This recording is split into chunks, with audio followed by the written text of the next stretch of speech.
Shalom, saudara yang kekasih di dalam Tuhan. Baiklah, kita akan mulai ibadah kita pada saat pagi hari ini. Mari kita akan tunduk kepala, kita akan berdoa. Bapa kami ada di surga, kami mengucap syukur ya Bapa, kesempatan yang baik, hari yang baik yang Tuhan berikan kepada setiap kami, untuk kami boleh berhimpun bersama, bersekutu, datang kepadamu. Inilah kerinduan kami ya Tuhan, bukan hanya kewajiban, tetapi ini memang kerinduan dari hati kami masing-masing ya Tuhan, untuk kami senantiasa bersekutu dengan Engkau. Terima kasih ya Bapa, kiranya Kau hadir di tengah-tengah ibadah kami untuk menjamah, untuk mengurapi, untuk melawat setiap kami, pribadi lepas pribadi.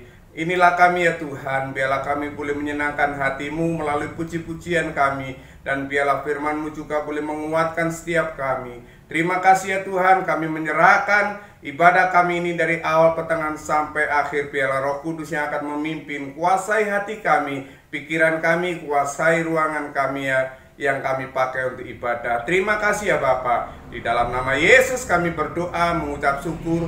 Haleluya. Amin. Shalom jemaat yang terkasih di dalam Tuhan. Puji nama Tuhan, pada pagi hari ini kita masih boleh berkumpul bersama-sama untuk memuji dan membesarkan nama Tuhan. Saya percaya kasih Tuhan sungguh luar biasa kepada setiap kita, orang yang percaya kepadanya. Dia akan melindungi kita dimanapun kita berada. Bagaimanapun keadaan dan situasi pada saat hari ini, kasih Tuhan sungguh luar biasa, ajaib kepada setiap kita. Saya mau ajak kita semua untuk menyembah Tuhan, untuk meninggikan Tuhan. Katakan haleluya.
pada pagi hari ini ya Tuhan. Kami percaya Kau hadir di tengah-tengah setiap kami meskipun kami tidak di tempat yang sama. Kami percaya kuasa-Mu luar biasa pada setiap kami ya Tuhan. Kami mau meninggikan dan membesarkan nama-Mu lebih luar biasa lagi, lebih dahsyat lagi ya Tuhan. Hanya di dalam nama Tuhan Yesus Kristus kami berdoa dan mengucap syukur. Haleluya. Amin. Kau terbesar dan mulia, ajaib semua perbuatan-Mu. Kau terbesar dan mulia, biarlah semua memuji-Mu.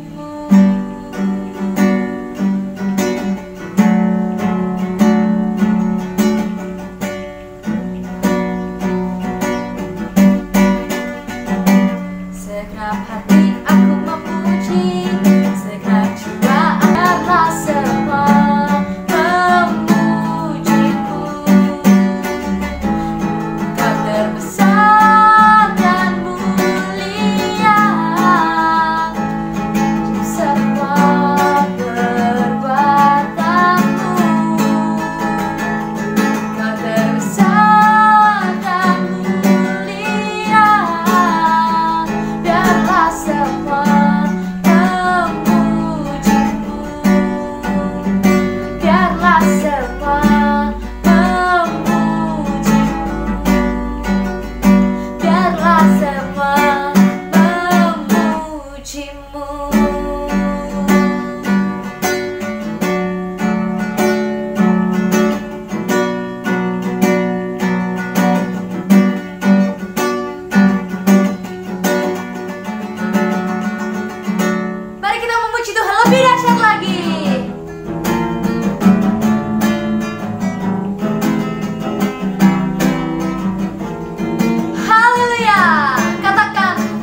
pulihkan aku. Ku datang Yesus, ya pikul segala bebanku.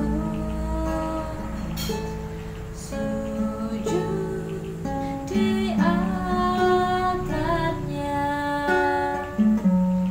ku bawa hidupku.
Haleluya. Shalom saudaraku yang dikasihi oleh Tuhan. Kita sudah memuji Tuhan. Kita sudah menaikkan pujian syukur kita di hadapan Tuhan. Sekarang kita mau mendengarkan kebenaran firman Tuhan. Kita akan berdoa terlebih dahulu. Bapa, kami bersyukur kepadamu pada pagi hari ini. Terima kasih Engkau berkenan atas puji-pujian kami, korban syukur kami di hadapan Tuhan. Saat ini ya Bapa, kami akan mendengarkan kebenaran firman Tuhan. Kami memberikan hati kami untuk dipenuhi dengan Roh Kudus, dengan firman Tuhan. Biarlah firman-Mu terus bertumbuh di dalam kehidupan kami. Kami boleh memiliki kasih seperti yang Tuhan nyatakan di dalam hidup kami. Terima kasih Tuhan Yesus. Kami menyerahkan bagian ini hanya di dalam nama-Mu. Haleluya. Amin. Sekali lagi shalom saudaraku yang dikasihi oleh Tuhan. Kita akan bersama-sama mendengarkan kebenaran firman Tuhan yang terambil dalam kitab Perjanjian Lama, Yeremia pasalnya yang ke-31 ayat 1 sampai 14. Saya memberikan judul khotbah pada pagi hari ini, kasih tanpa batas. Saudara-saudara yang dikasihi oleh Tuhan, kita akan membaca di ayatnya yang ketiga. Yeremia 31 ayatnya yang ketiga. Firman Tuhan, dari jauh Tuhan menampakkan diri kepadanya. Aku mengasihi engkau dengan kasih yang kekal. Sebab itu aku melanjutkan kasih setiaku kepadamu. Haleluya. Bapak Ibu Saudara yang diberkati oleh Tuhan, setiap sungai, laut, samudra, jalan, semuanya ada batasnya.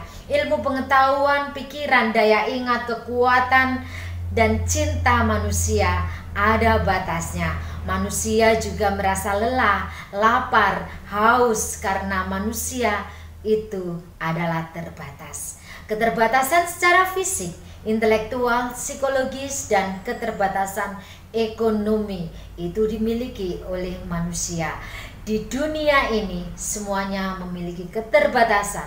Bahkan zaman ini juga akan berakhir karena ada batasnya. Kita sering mendengar bahwa slogan yang mengatakan kasih ibu sepanjang jalan. Tetapi jalan juga ada batasnya. Berarti kasih ibu juga ada batasnya. Romeo dan Juliet, cerita tentang cinta sampai mati. Kematian itulah yang menjadi batasannya. Namun ada cinta yang tiada pernah berakhir, tanpa batas. Tiada lain dan tiada bukan adalah kasih Yesus. Tiada batas. Kasih-Nya pada kita yang tanpa batas. Kristus adalah kasih itu sendiri. Tidak ada yang dapat membatasi kasih-Nya pada kita, manusia yang berdosa. Karena Dia adalah Allah yang tak terbatas. Keberadaannya tidak terbatas. Kasih setianya tanpa batas. Setianya unlimited. Kasih-Nya abadi, kasih-Nya kekal. Terpujilah nama Tuhan. Bapak Ibu Saudara, pertanyaannya adalah apa yang membatasi Allah? Apakah ada yang membatasi tindakannya? Pertanyaan ini seakan-akan mengecilkan keberadaan Allah. Seakan-akan menyatakan bahwa Allah itu berada di satu ruang tertentu. Kita lupa bahwa Allah itu besar, kasih dan setianya tidak berujung, dan kuasanya tanpa batas.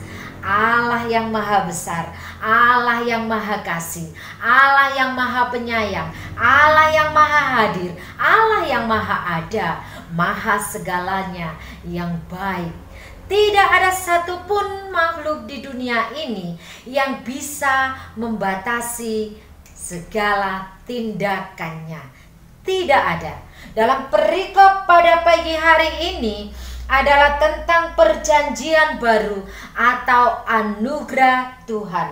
Anugerah artinya adalah menerima sesuatu yang sebenarnya kita tidak layak untuk menerimanya. Umat Israel seharusnya tidak layak menerima anugerah Tuhan, tidak layak menerima pengampunan dan pemulihan dari Tuhan karena pemberontakannya kepada Allah.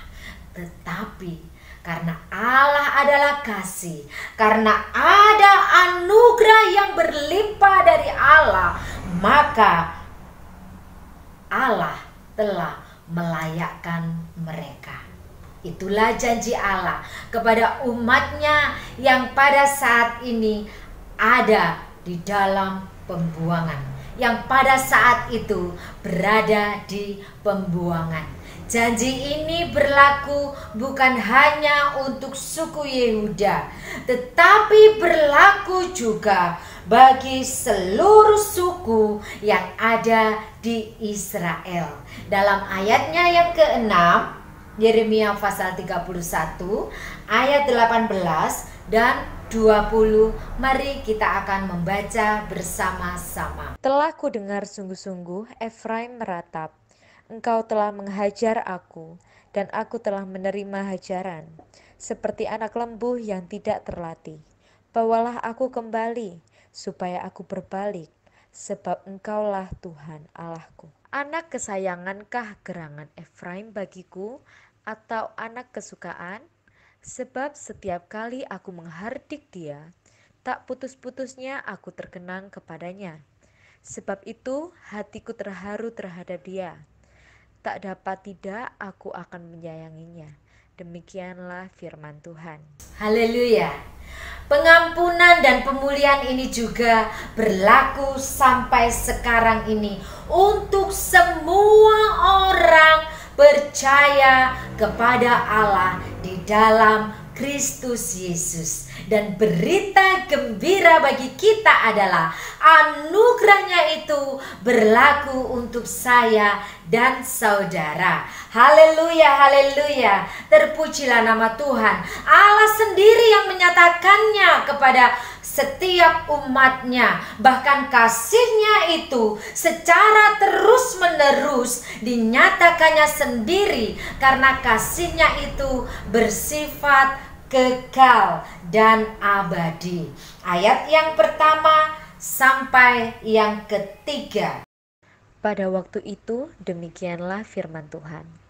Aku akan menjadi Allah segala kaum keluarga Israel, dan mereka akan menjadi umatku. Beginilah firman Tuhan, ia mendapat kasih karunia di padang gurun, yaitu bangsa yang terluput dari pedang itu. Israel berjalan mencari istirahat bagi dirinya. Dari jauh Tuhan menampakkan diri kepadanya. Aku mengasihi engkau dengan kasih yang kekal. Sebab itu aku melanjutkan kasih setiaku kepadamu. Haleluya. Setelah menerima anugerah pengampunan, pemulihan demi pemulihan dinyatakan. Itu dalam ayat selanjutnya, ayat 8 sampai 14. Itu dilakukan dengan cara mengumpulkan atau menghimpun kembali umat yang sudah hilang atau tercerai-berai karena pembuangan oleh Asyur maupun oleh Babel, kembali ke Sion, tempat di mana Allah bertahta di tengah umatnya. Tuhan mau supaya umatnya bersorak-sorak, penuh dengan sukacita, memberitakan kabar baik itu, karena kasihnya yang tanpa batas telah mengubah tangisan menjadi sukacita, ratapan menjadi tari-tarian, sebab anugerahnya, pengampunannya, dan pemulihannya dinyatakan kepada umatnya. Peristiwa ini mengingatkan kita tentang anak yang hilang atau anak bungsu dalam Injil Lukas pasalnya yang ke-15 ayat 15 sampai 20. Tidak ada pemulihan tanpa pengampunan. Pengampunan adalah modal awal untuk mengalami pemulihan. Perumpamaan ini mengisahkan tentang kasih Bapa kepada anaknya. Kasih yang luar biasa, kasih yang tak berujung, kasih yang kekal. Anak bungsu telah meminta harta warisannya yang menjadi bagian miliknya, yang itu seharusnya dibagikan setelah bapaknya meninggal. Dengan harta warisannya, dia pergi meninggalkan rumahnya dan hidup berfoya-foya di tempat yang jauh dari rumahnya. Setelah sekian lama berada di luar rumah, hidup menikmati harta bendanya, datanglah penderitaan hebat yang dialaminya. Hartanya ludes, teman-temannya pergi meninggalkannya, hidupnya sebatang kara. Ia sendirian, terluntah-luntah, tidak ada makanan, sampai-sampai dia harus makan makanan yang dimakan oleh babi. Dia harus bekerja di kandang babi dan memakan makanan babi karena sudah tidak memiliki apa-apa lagi. Harta bisa habis, kesenangan bisa saja menguap dan hilang. Orang-orang yang di dekatnya bisa pergi meninggalkannya karena dunia ini penuh dengan keterbatasan. Anak bungsu sadar akan penderitaannya. Ia harus keluar dari penderitaannya. Dia harus bertindak untuk meninggalkan penderitaannya. Dia harus meninggalkan kandang babi. Dia harus berani meninggalkan kesombongannya, harga dirinya, ketidaknyamanannya untuk mendapatkan pemulihan. Dia harus pulang ke rumah bapaknya. Mengapa demikian? Karena di rumah bapaknya ada pengampunan, ada pemulihan, ada banyak makanan, berkat yang berlimpah di rumah bapaknya. Dia harus meminta pengampunan kepada bapaknya sehingga hidupnya dapat dipulihkan. Tindakan harus dikerjakan. Kesadaran untuk mengalami pemulihan harus ada pengampunan yang mengawalinya dan dia harus berani pulang. Banyak orang yang hidupnya ingin dipulihkan tetapi tidak mau meninggalkan kenyamanannya. Banyak orang ingin dipulihkan tetapi hidupnya tidak mau diubahkan. Banyak orang yang ingin mengalami pemulihan tetapi hidupnya masih di dalam dosa dan menjadi budak dosa dan menjadi hamba dosa. Banyak orang yang mau dipulihkan tetapi tidak mau meninggalkan komunitasnya yang tidak sehat, yang suka memberontak kepada orang tua, yang suka memberontak kepada pimpinan, yang tidak memperdulikan aturan dan hukum yang ada. Ada banyak orang yang ingin hidupnya dipulihkan tetapi tidak mau meninggalkan pergaulan yang buruk. Banyak orang yang ingin dipulihkan tetapi enggan meninggalkan kejahatannya. Manusia lamanya menyadari bahwa kasih Allah itu tanpa batas, tetapi tidak ada tindakan untuk keluar dari dosa, keluar dari pergaulan yang buruk, keluar dari kejahatannya, keluar dari komunitas yang tidak sehat. Percuma. Sekali lagi, percuma. Kita harus berani meninggalkan semuanya itu. Kita harus mencobanya. Dan dengan pertolongan Roh Kudus, saya katakan, kita bisa keluar dari semuanya itu dan mengalami pengampunan. Bahkan kehidupan kita dipulihkan. Untuk dapat mengalami hidup dipulihkan, kita harus hidup dan tinggal dalam kasih-Nya yang tanpa batas. Kita harus menerima anugerah pengampunan dan mengalami pemulihan. Sejak zaman dahulu, Allah telah menyatakan kasih setia-Nya kepada nenek moyang kita. Segala perbuatannya yang ajaib terus dinyatakannya hingga sekarang ini. Dan untuk hari esok sampai selama-lamanya. Kasih setia-Nya kekal, tidak berubah. Tuhan sendiri yang menyatakannya. Aku mengasihi engkau bukan dengan kasih yang dulu, tetapi kasih itu adalah kasih yang kekal, kasih yang tidak pernah gagal. Sebab itu aku melanjutkan atau melebarkan kasih setiaku kepadamu juga, kepada saya dan saudara. Haleluya, haleluya.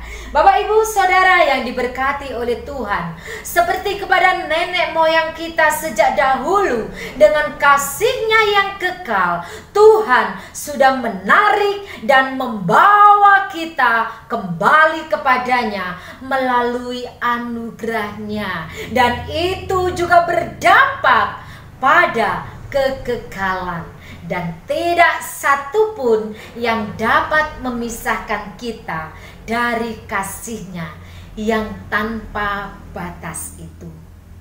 Di dalam perjanjian baru, kitab Roma pasalnya yang ke-8 ayatnya yang ke-35. Mari kita akan membuka dan membaca bersama-sama. Roma pasalnya yang ke-8 ayatnya yang ke-35. Kita akan membaca setelah hitungan ketiga. 1, 2, 3.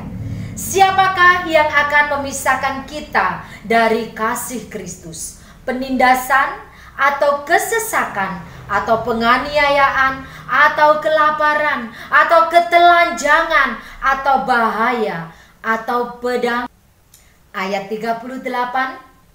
Sebab aku yakin bahwa baik maut maupun hidup, baik malaikat-malaikat maupun pemerintah-pemerintah, baik yang ada sekarang maupun yang akan datang.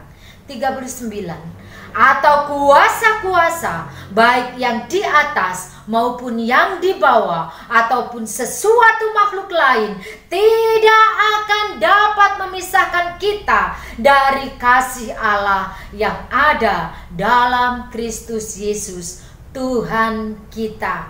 Amin. Haleluya. Sekali lagi di ayatnya yang ke-39. Atau kuasa-kuasa, baik yang di atas maupun yang di bawah, atau sesuatu makhluk lain, tidak akan dapat memisahkan kita dari kasih Allah yang ada dalam Kristus Yesus Tuhan kita. Puncak kasih Allah kepada manusia dinyatakan melalui pengorbanan Tuhan Yesus di atas kayu salib. Kasih tanpa batas terus dan akan selalu dinyatakan bagi kita, dinyatakan bagi saya dan saudara. Kematian Kristus merupakan penyataan Allah bahwa Allah ingin selalu membangun hubungan dengan seluruh umat manusia. Ia rindu ingin selalu melanjutkan kasih-Nya yang kekal, sehingga Allah berkenan memberikan anugerah keselamatan dan pengampunan dan memulihkan kehidupan manusia. Selama kita tetap tinggal dalam Kristus Yesus sebagai Tuhan dan Juru Selamat kita, maka ada kepastian, ada jaminan. Sekali lagi, selama kita tetap tinggal dalam Kristus Yesus sebagai Tuhan dan Juru Selamat kita yang hidup, maka ada kepastian, ada jaminan bahwa kita tidak akan terpisah dari kasih Allah yang tanpa batas. Kasih-Nya yang kekal kasih-Nya yang abadi. Haleluya. Nabi Yeremia sudah memberitakan kabar baik itu kepada Yehuda. Sekarang waktunya kita bersaksi di negeri ini kepada segala suku dan bangsa. Di dalam Injil Matius pasal 28 ayat 19 dan 20, mari kita akan membaca bersama-sama.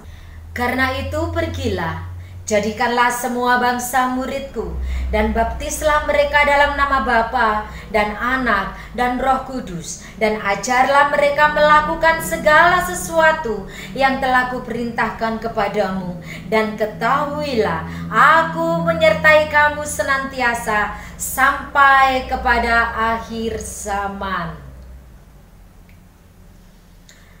Amanat agung ini diberikan kepada setiap kita. Amanat agung adalah sebuah perintah, bukan pilihan, tetapi amanat agung adalah sebuah perintah yang harus kita kerjakan supaya seluruh umat manusia juga mengalami kasih-Nya yang kekal, kasih tanpa batas, kasih yang abadi, yang tiada pernah berakhir di dalam Kristus Yesus. Marilah kita sebagai orang-orang yang dikasihi-Nya tanpa batas, kita akan mengerjakan setiap perintah-perintah-Nya dengan segenap hati kita, dengan segenap jiwa kita, dengan segenap akal budi kita. Haleluya. Tidak ada yang mustahil bagi Allah jika kita berjalan bersama-sama dengan kasih-Nya yang tanpa batas. Niscaya kita akan bisa melewati semua kesukaran yang ada di dalam kehidupan kita, dan kita akan mengalami pemulihan demi pemulihan, karena kita sudah menerima anugerah keselamatan dan pengampunan dari Kristus Yesus. Haleluya, haleluya, amin. Bapa di dalam surga, kami mengucap syukur kepadamu pada pagi hari ini. Kami bersyukur karena kami mengalami kasih-Mu, mengalami kasih yang tanpa batas, kasih yang kekal, yang Tuhan sudah nyatakan dari sejak dahulu kala sampai pada saat ini kepada setiap kami pribadi lepas pribadi. Kami bersyukur oleh karena Engkau menangkap kami, sehingga kami boleh melakukan amanat agung. Terima kasih ya Tuhan. Sekali lagi kami bersyukur kepadamu. Biarlah kasih-Mu yang tanpa batas itu mengalir di dalam kehidupan kami, memampukan kami mengalami pemulihan, sehingga kami boleh mengabarkan kabar baik ini kepada semua orang. Orang-orang yang ada di lingkungan kami, di sekitar kami, dan kepada saudara-saudara kami. Terima kasih Tuhan Yesus. Kami menyerahkan seluruh kehidupan kami hanya di dalam nama Yesus. Amin. Yesus kekasih jiwaku, sungguh ku percaya padamu, karena kasih-Mu padaku, Kau tebus dosaku. Dari terbitnya matahari dan sampai terbenamnya, ku angkat lagu pujian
Jemaat yang terkasih di dalam Tuhan, kita sudah menyelesaikan rangkaian ibadah pada pagi hari ini dari awal sampai akhir. Saya percaya Tuhan sedang melawat kita sekalian. Amin. Puji nama Tuhan. Baiklah, kita akan mengakhiri ibadah kita. Kita akan tutup dengan doa. Bapa kami ada di surga, pada pagi hari ini Tuhan, kesempatan yang baik. Biarlah kami boleh setia di dalam perkara-perkara yang kecil, sehingga Engkau mempercayakan perkara-perkara yang besar. Biarlah kami boleh mengasihi seperti kasih-Mu yang sempurna di dalam setiap kehidupan kami. Dan biarlah kami boleh belajar mengasihi dengan sempurna seperti yang Tuhan miliki. Terima kasih ya Tuhan, ajar kepada setiap kami untuk kami boleh tetap setia kepada-Mu. Tuhan Yesus, kesempatan pagi ini Tuhan kami berdoa untuk bangsa kami Indonesia. Biarlah Tuhan akan melawat, Tuhan akan menolong bangsa kami, jauhkan dari bahaya, kesulitan. Jauhkanlah ya Tuhan Yesus dari krisis ekonomi. Biarlah Tuhan akan menopang, Tuhan akan menolong. Dan Tuhan, saat ini bangsa kami bahkan seluruh dunia telah mengalami pandemi COVID-19. Kami menyerahkan ke dalam tangan-Mu, sebab kasih yang sempurna itu yang Engkau miliki, Engkau berikan kepada setiap kami, sehingga Engkau tidak akan membiarkan meninggalkan kami. Kami patahkan, kami usir virus corona ini di dalam nama Yesus. Biarlah keadaan boleh kembali normal seperti semula. Terima kasih ya Tuhan, kami menyerahkan ke dalam tangan-Mu. Biarlah Tuhan akan menyertai, melindungi setiap anak-anak-Mu ya Bapa. Terima kasih ya Bapa. Jemaat yang terkasih di dalam Tuhan, Tuhan akan menyertai engkau dan melindungi engkau. Bahkan Tuhan akan memberkati engkau di dalam setiap kehidupan rumah tanggamu. Tuhan akan memberkati pekerjaan usahamu, diberkati di dalam nama Yesus. Bahkan Tuhan akan memberkati rumah tanggamu di dalam nama Yesus. Terimalah berkat, kasih karunia dan damai sejahtera dari Allah Bapa, dan biarlah kasih sayang dari Tuhan Yesus serta kekuatan Roh Kudus yang akan terus memimpin hidup kita mulai saat ini, hari esok, sampai selama-lamanya. Di dalam nama Yesus. Haleluya.